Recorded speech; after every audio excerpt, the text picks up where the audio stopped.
In a mansion where silence became sacred, where even footsteps sound like violations, two small boys exist in a world their father cannot enter.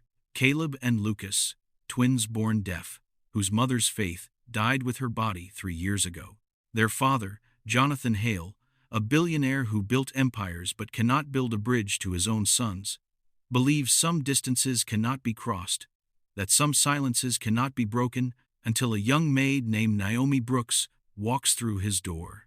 She arrives with nothing but a servant's uniform and a humming heart, and something shifts in the atmosphere of that cold, beautiful house. One afternoon, one dance, one impossible moment in the kitchen will shatter every wall grief has built. But what if that shattering is exactly what God has been waiting for? Stay with us to discover how heaven speaks loudest in the places we've declared dead. Before we go further, don't forget to like, subscribe, and tell us where you are watching from. And also, can a father learn to hear what his heart has been shouting all along? Naomi had been working in the Hale mansion for just under 3 weeks, long enough to feel the weight of silence that pressed against every marble surface, every locked door, every unanswered prayer that Jonathan had stopped praying. She had learned to move through the house like a whisper, dusting corners that never gathered dust, polishing floors that already gleamed, arranging flowers in vases that no one stopped to admire. But what broke her heart most were the boys. Caleb and Lucas would sit at the breakfast table each morning, eating meals prepared by the chef, their eyes following her movements with a hunger that had nothing to do with food. They were starving for something this mansion's wealth could never buy. Someone to see them not as a problem that needed managing, but as children who needed to be known. So Naomi began bringing small things into their world. A feather she found in the garden that tickled when she brushed it across their palms. Cookies she baked herself, still warm, that made them smile when they pressed the dough between their fingers. And music, not for their ears, but for their bodies. She had read somewhere that deaf children could feel vibrations, that rhythm lived in the chest and bones before it ever reached the brain. And she wondered if maybe, just maybe, God had made a language that didn't need sound at all. That Thursday afternoon, she had finished her tasks early. The house was empty. Or so she thought. Jonathan's calendar, which hung in the staff quarters, showed back-to-back meetings until evening. The chef had the day off. The security team monitored from the gatehouse. It was just Naomi and the twins, and for the first time since she arrived, she felt free to try something that had been growing in her spirit for days. She brought them into the kitchen, the heart of the house that somehow felt warmer than the rest. She placed a small, portable speaker on the marble island, the one she used while cleaning, and turned on a song with a deep, pulsing bass. Then she lifted Caleb first, then Lucas, setting them gently on the island surface, their bare feet against the cold stone. "Feel this," she said, knowing they couldn't hear her words but trusting they could read her face. She placed their small hands flat against the speaker, and their eyes went wide. The vibrations traveled up their arms, into their chests, and something lit up behind their expressions. Something that looked like recognition, like remembering a language they were born knowing. Naomi began to move, swaying to the rhythm, letting the beat guide her body. She reached for their hands, showing them how to bounce gently, how to stomp their feet against the island, how to let the music move through them instead of past them. And then it happened. Caleb laughed. Not a polite smile, not a confused giggle, but a full-bodied, free, joyful laugh that seemed to crack open the very air. Lucas joined him, and suddenly these two boys who lived in a world without sound were dancing, moving, alive in a way that made Naomi's eyes fill with tears. She didn't hear the front door open, didn't hear the footsteps in the hallway, didn't sense the presence in the doorway until she spun around mid-dance and saw him. Jonathan Hale stood frozen, his briefcase still in his hand. His tie slightly loosened from a day of meetings that had ended early due to a canceled client. He had come home expecting the usual silence, the predictable emptiness, the safe distance between himself and the life that lived in these walls. Instead, he found chaos. His sons, his silent, fragile, untouchable sons, were standing on his kitchen island, stomping their feet, throwing their hands in the air, laughing with a freedom he had never witnessed, never imagined possible. Naomi's hands stilled. The music kept pulsing. The boys kept moving, unaware their father had entered their world. "They can't hear that," Jonathan said, his voice tight, controlled, the voice of a man trying to hold reality in place. "No, sir," Naomi replied softly, her hands moving to steady Lucas as he stomped harder. "But they can feel it." God made rhythm bigger than sound. The words hit Jonathan like a blow. God made rhythm bigger than sound. It was something Rachel would have said, something she believed, that God spoke in languages beyond human limitation. That miracles didn't always announce themselves with trumpets and fire, sometimes they arrived as vibrations through a kitchen counter. Naomi turned back to the boys, and Jonathan watched as she guided them, her hands gently teaching them to feel the downbeat, to anticipate the change, to let their bodies tell the story their ears couldn't. And then, as natural as breathing, Naomi closed her eyes and whispered something. Jonathan couldn't make out all the words, but he caught fragments. "Let them know they are whole. Let them feel your pleasure. Let this house remember joy." She was praying over his sons, in his kitchen, and as if they had rehearsed it 1,000 times, Caleb and Lucas both placed their small hands over their hearts, right over the place where the vibrations were strongest, where the rhythm met the soul. Jonathan's briefcase slipped from his fingers and hit the floor with a dull thud. The sound didn't register to the boys, but Naomi's eyes opened, and she saw what was happening in the doorway. A man breaking, a father cracking, a wall coming down brick by brick. Memory flooded him without permission. Rachel, in this same kitchen, months before the twins were born, her hands on her belly, praying over them, thanking God for their lives before they even drew breath. Rachel at the hospital after the diagnosis, refusing to grieve, insisting that death didn't mean less, that God had made them exactly as they were meant to be. Rachel's last words to him, whispered through failing lungs, begging him not to hide from the boys, not to let fear win. He had failed her. Failed them. Built a fortress of silence and called it protection. Hired specialists and called it parenting. Kept his distance and called it wisdom. But standing there, watching a maid he barely knew love his sons better in 3 weeks than he had in 3 years, Jonathan felt something he had locked away since the funeral. The terrifying, devastating possibility that God had not abandoned this house, that maybe, just maybe, he was the one who had walked away. The anger came first, hot and defensive. Who did she think she was? Disrupting routine, putting his sons on a counter, filling this house with noise and movement and unauthorized prayers. But beneath the anger was something more frightening, hope.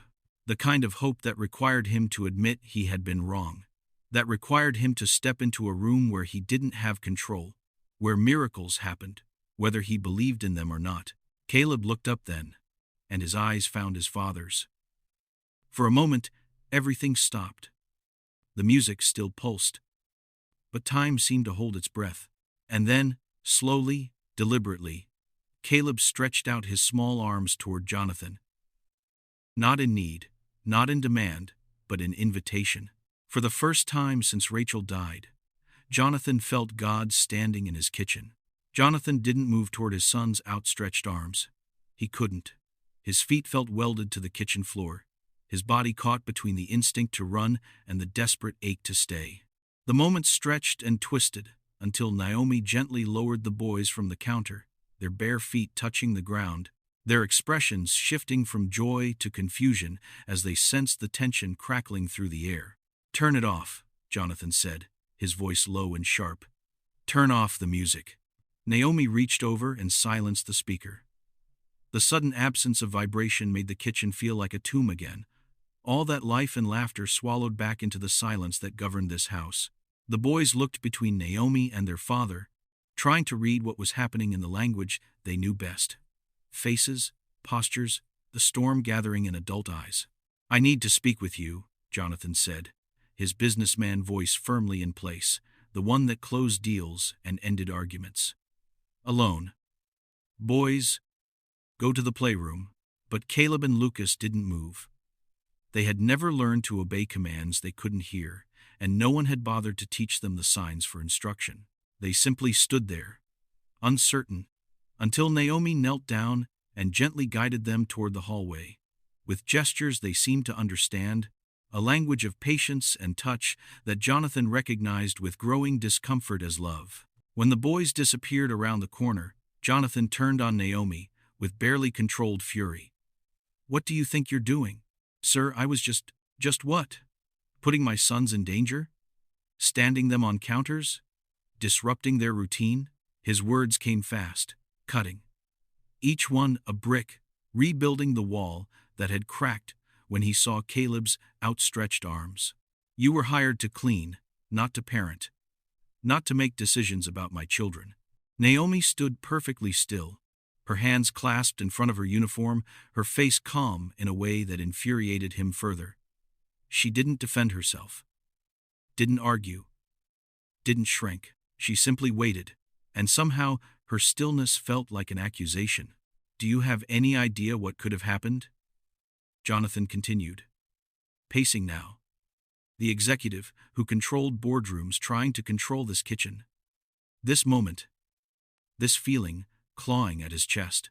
They could have fallen, been hurt. You have no training, no authority, no right. You're right, Naomi said quietly. And her agreement stopped him mid-stride. I don't have training. I don't have authority. I don't have the right. She paused, meeting his eyes with a gentleness that somehow made him feel more exposed than if she had shouted. But I have time, Mr. Hale. And I have hands, and I have a heart that breaks every morning when I watch those boys eat breakfast alone while their father hides in his office. The words landed like a blow. Jonathan opened his mouth to unleash the full force of his anger, to fire her on the spot, to restore order to his carefully controlled world. But then Naomi reached into the pocket of her uniform and pulled out a small spiral notebook, worn at the edges, pages bent from use. I've been learning, she said simply, opening the notebook. Page after page of careful sketches filled the paper, hands forming shapes, arrows indicating movement, words written beneath each drawing in Naomi's neat handwriting. Milk. More. Happy. Help. I love you. Daddy. Never 77. Jonathan stared at the pages, his throat closing. Each sketch represented hours of work, nights spent at a kitchen table somewhere after her shifts ended. A young woman, with no obligation beyond cleaning his house, teaching herself the language his son spoke. I found free resources online, Naomi continued, her voice still soft but unwavering. Videos, websites, practice groups. I've been learning basic signs because... She hesitated. Then pressed forward with quiet courage. Because Caleb tried to tell me something last week with his hands, and I couldn't understand him, and the look on his face when I failed him, when I smiled and nodded like people do when they don't actually understand, that look broke something in me. So I decided I wouldn't be another person in this house who can't speak to them. The notebook trembled slightly in Jonathan's hands as he took it from her, flipping through pages of dedication, of sacrifice, of love poured out in pencil sketches and practiced movements. In the margins, he saw notes to herself. Remember, palm orientation matters. Practice this one more. Don't give up. They're worth it. His vision blurred. How many specialists had he hired? How many therapists, tutors, developmental experts had walked through this house with degrees and credentials and clinical reports? How much money had he spent trying to fix his sons from a safe distance while never once sitting down with a notebook and learning the most basic signs, the most essential words, the simple phrase that now stared up at him from Naomi's careful handwriting? Daddy, I never. His voice cracked. I paid people. Good people. The best specialists. In the state. Yes, sir, you did. Naomi said gently. But they go home at 5 o'clock. And the boys are still here. Still waiting. Still hoping that someone will stay. Jonathan sank into one of the kitchen chairs, the notebook still open in his hands. The truth crashed over him in waves, each one more devastating than the last. He had failed. Not because he hadn't provided, not because he hadn't sought the best care, but because he had hired people to love his sons so he wouldn't have to risk it himself. He had outsourced fatherhood like a business contract, keeping everything professional, keeping everything controlled, keeping his heart safely locked away where grief couldn't reach it again. Why? The word came out broken. Why would you do this? They're not your children. This isn't your responsibility. Naomi was quiet for a long moment before she answered. Because I asked God what he wanted from me in this house. And he said, see my sons. Not your sons, Mr. Hale. His sons. And when I started looking at Caleb and Lucas that way, as children God made exactly how he wanted them, whole and perfect and deserving of every bit of love this world can hold, I couldn't not learn their language. I couldn't not dance with them. I couldn't not pray that someone in this house would finally see what I see. Jonathan looked up at her. This young woman in a maid's uniform, who somehow carried more faith in her worn notebook than he had found in 3 years of Sunday services, he attended out of obligation, sitting in the back, leaving before the final prayer. And what do you see? I see a father who's so afraid of failing that he won't even try. I see 2 boys who would rather have your clumsy attempts at signing than your perfect absence. And I see a house that's forgotten what it sounds like when love is louder than grief. Before Jonathan could respond, movement in the doorway caught their attention. Caleb and Lucas stood there, still in their matching blue shirts and light pants, bare feet silent on the marble. They hadn't gone to the playroom at all. They had been watching, waiting, and now they moved forward with the determination of children who had spent too long being overlooked. They walked straight to Jonathan, and this time there was no hesitation in their approach. Caleb placed his small hand on his father's knee. Lucas put his hand over Jonathan's heart, and then, together, in movements Naomi had clearly taught them, they signed something that Jonathan didn't understand but felt in the deepest part of his soul. Naomi's voice was barely a whisper. They're saying, we want you. Jonathan's carefully constructed walls didn't crack, they shattered. He pulled his sons close, one arm around each of them, and felt their solid warmth, their racing heartbeats, their aliveness against his chest. He had been so focused on protecting them from his grief that he had protected them from his love too. He had been so afraid of getting it wrong that he had gotten everything wrong. And these boys, these miraculous, patient, perfectly made boys, were still willing to reach for him.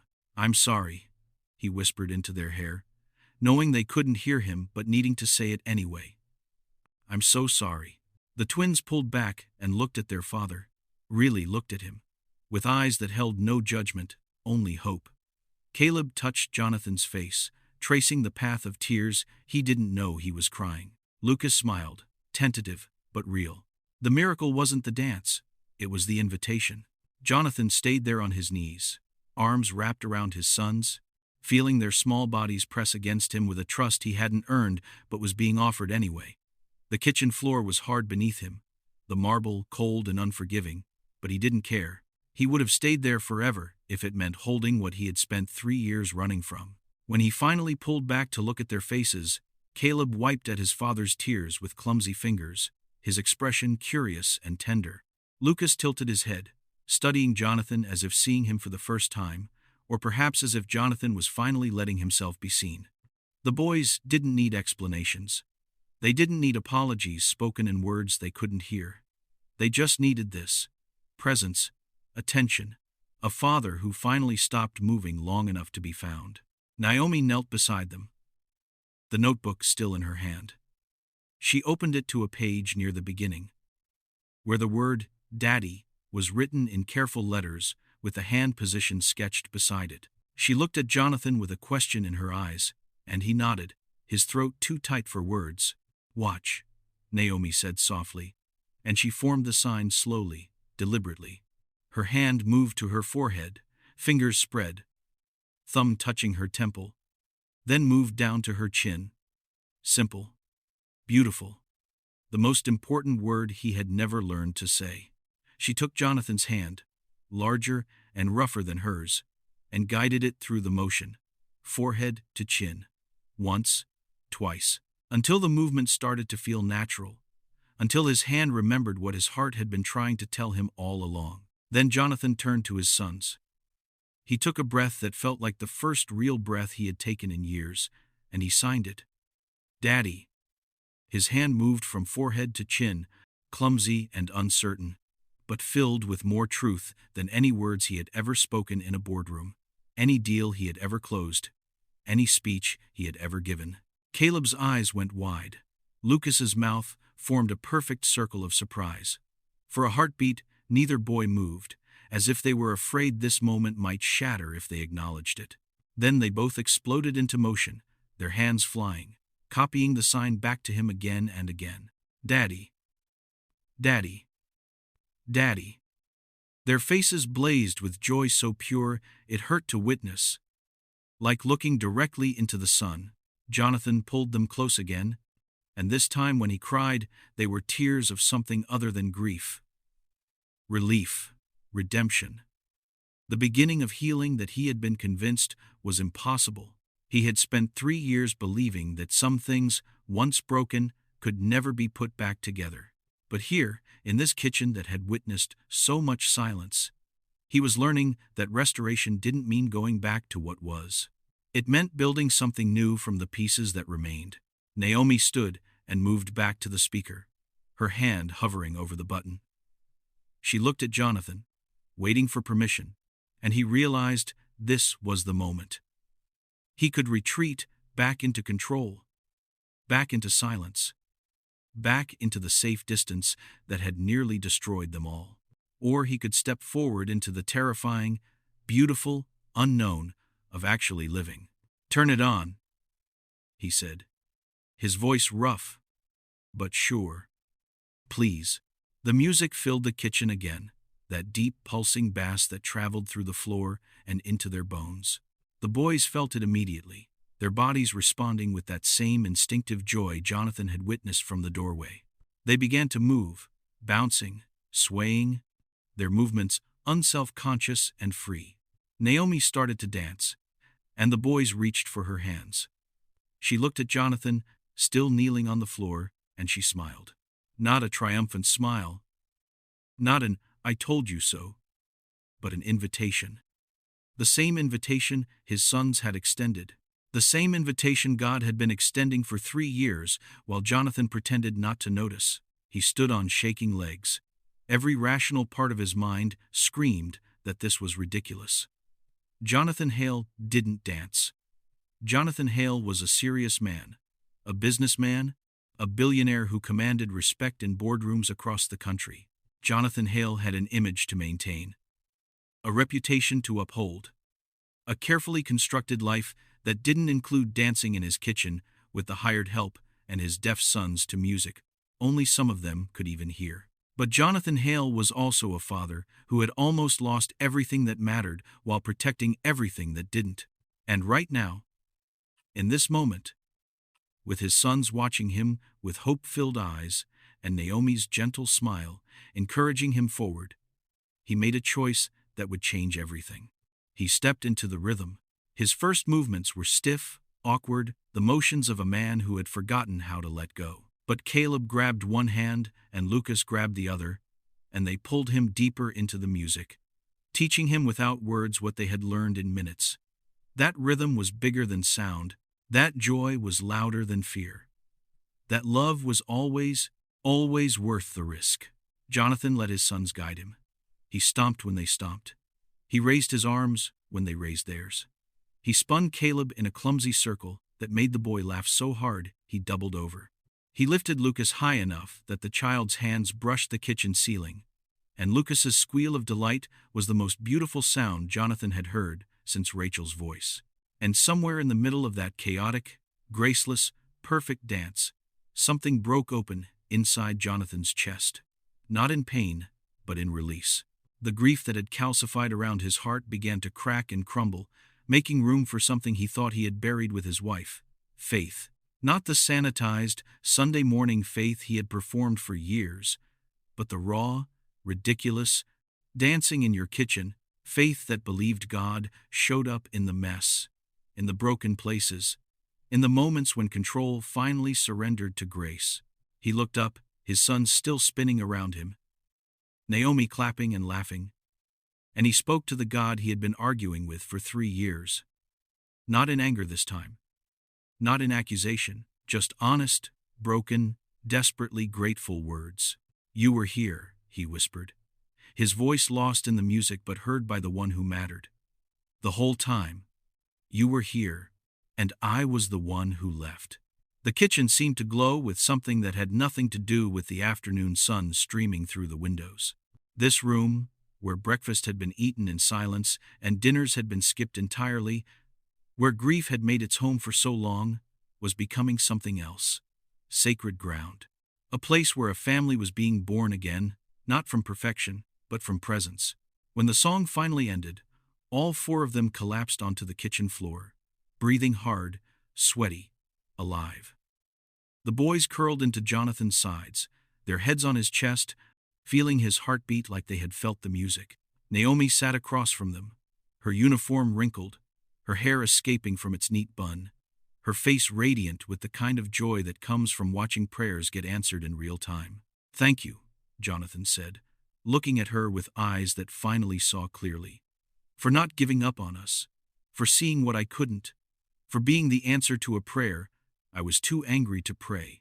Naomi shook her head gently. "I was just willing to show up, Mr. Hale. God did the rest. He's been doing it all along." Jonathan nodded, understanding flooding through him like light through a reopened door. God had never abandoned this house. He had sent specialists who cared. He had sent therapists who tried. And finally, when Jonathan's walls were thick enough and high enough that nothing professional could break through, God had sent a young woman with a servant's heart and a notebook full of hand-drawn signs to remind a broken father that miracles don't always shout. The mansion that had been a museum became a home that afternoon. The silence that had been sacred became space for laughter, for music, for the sound of small feet running through hallways that no longer felt like corridors in a mausoleum but paths to rooms where life was waiting to be lived. Jonathan kept Naomi's notebook. He studied it every night, practicing signs until his hands moved with confidence, until he could tell his sons he loved them in the language they understood best. He learned that "I'm sorry" was a fist circling over his heart. He learned that family was both hands forming the letter F and moving in a circle. He learned that sometimes the most important conversations happen without a single word being spoken out loud. Naomi stopped being the maid and became something this family needed more: a reminder that God still moves, that healing still happens, that love still wins. She stayed for dinner that night, and the night after, and eventually, Jonathan stopped thinking of her as staff and started thinking of her as the person who saved his family by simply refusing to let silence have the final word. Months later, when people asked Jonathan Hale about the change in him, about the light that had returned to his eyes and the peace that had settled into his spirit, he would tell them about a Thursday afternoon when he came home early and found his sons dancing in the kitchen. He would tell them about a young woman who taught him that faith sometimes looks like learning to sign "Daddy" when you thought you were too late. He would tell them that the greatest miracle wasn't that his sons learned to feel music, but that their father learned to feel again. Miracles don't always speak. Sometimes they dance, right where you stopped believing.